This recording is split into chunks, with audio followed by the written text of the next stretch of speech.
সুন্নি মুসলমান, আর দেরি করার সময় নেই, আর দেরি করার সময় নেই।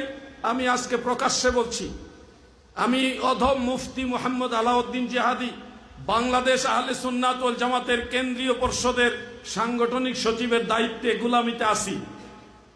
সুন্নিয়তের বৃহত্তর ঐক্যের স্বার্থে আমার এই পদবি, আমার এই যে দায়িত্ব, এটা আমি এক মুহূর্তে ছেড়ে দিব, এক সেকেন্ডে ছেড়ে দিব। তারপরও সারা বাংলাদেশের সমস্ত সুন্নি উলামা, ফুকাহা, ফুজালা, খুলাফা, সুলাফা, আমাদের মাশায়েখ যিনারা আছেন, আপনারা একটা কাতারে দাঁড়াতে হবে।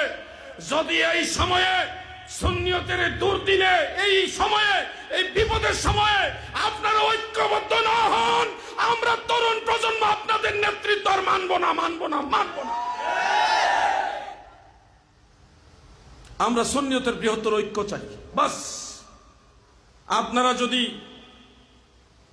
এই ঐক্যের দিকে তাকিয়ে নিজেদের চেয়ারের চিন্তা বাদ দিয়ে একটা প্ল্যাটফর্মে দাঁড়ান, আজীবন আপনাদের পদতুলি মাথায় নিয়ে চলবো। আর যদি না মানেন, পদতুলি মাথায় নিব, কিন্তু আর আনুগত্য করব না।